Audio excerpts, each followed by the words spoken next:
જય માતાજી મિત્રો, રામ માડી રામ। આજે આપણે જાણવું છે કે ઘણા લોકો શ્રીફળની માનતા રાખે છે, ઘણા લોકો ચા પીવાની માનતા રાખે છે, ઘણા લોકો પેડા ખાવાની માનતા રાખે છે, ઘણા લોકો ચપ્પલની માનતા રાખે છે। તો શું મિત્રો આટલી બધી માનતા રાખ્યા પછી આપણું કામ થશે અને થશે તો કેટલા સમયમાં થશે અને એનો શું પુરાવો છે એના વિશે આજે આપણે જાણશું। લોકોનું કહેવું છે કે અમે શ્રીફળની માનતા રાખીએ છીએ તો અમે શ્રીફળ નથી ખાતા। મિત્રો હું તમને જણાવી દઉં કે માતાજીની પ્રસાદીનું અનાદર કરવું એ પણ એક પાપ છે। તમે માતાજીને પ્રસાદીમાં શ્રીફળ સુખડી ચડાવો છો અને પછી એ જ શ્રીફળની માનતા રાખો છો તો મિત્રો આ માનતા તમારી ફળે ના। માતાજીને જે પ્રસાદીનું અનાદર થઈ રહ્યું છે એવી માનતા તમારા કોઈ કામની નહીં। ઘણા લોકો ચા પીવાની માનતા રાખે છે કે હું કોઈના ઘરે જઈને ચા ના પીવીશ। આવી બધી માનતાઓથી માતાજી રાજી નથી થતા। માતાજીને તો કોઈ ભાવ જોતો નથી, માતાજીને કોઈ રૂપિયા જોતા નથી। માતાજી તો પ્રેમની ભૂખી છે। માતાજીને ખરા મનથી જો પ્રાર્થના કરશો તો પણ તમારું કામ થઈ શકે છે। પણ મિત્રો એવી ભક્તિ હજી પ્રગટી નથી। ઘણા લોકો આવી માનતાઓ રાખીને ભગવાનને દોષમાં રહે છે, ભગવાનના પાપના ગુનેગાર પણ બને છે। તો આજથી આપણે એવો સંકલ્પ કરવો છે કે દુનિયાના સાનિધ્યમાં જવું છે, દુનિયાના મંદિર દ્વારમાં જવું છે।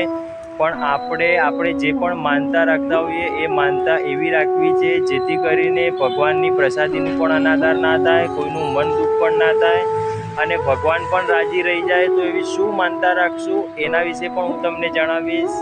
તો ખરા મનથી માનતા રાખી હોય તો એ માનતા ફળે જ છે। મિત્રો હું તમને જણાવી દઉં કે તમે કોઈ માતાજીને પેડાની કે સુખડીની કે નારિયેળની માનતા રાખો છો, ના નથી। પણ એ માનતા એવી રાખવી કે માતાજી આટલું મારું કામ થઈ જાય તો હું તને માનતા આપી દઈશ, જે પણ તમે ધરાવતા હો એ કરી દેજો। પણ તમે પોતે શ્રીફળની માનતા રાખો છો, નારિયેળની માનતા રાખો છો અને એ જ પ્રસાદીમાં ચડાવ્યા પછી તમે શ્રીફળ નથી ખાતા અને એવું કહીને ઊભા રહો છો કે મારી માનતા છે, મારી બાધા છે, તો મિત્રો આ પ્રસાદીનું અનાદર થયું કહેવાય।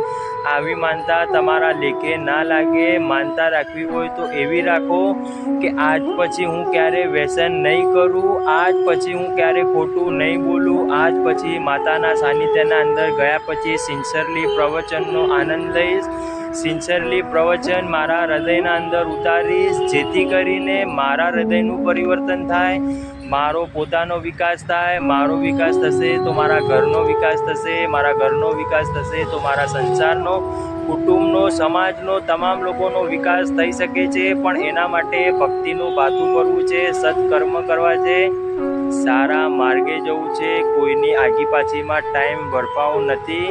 મિત્રો ભગવાનને આવી માનતા રાખો તો આપણું કામ થાય છે। શ્રીફળની માનતા રાખીને માતાજીના પ્રસાદીનું અનાદર કરીને માતાજીના દોષના ભાગીદાર ના બનશો।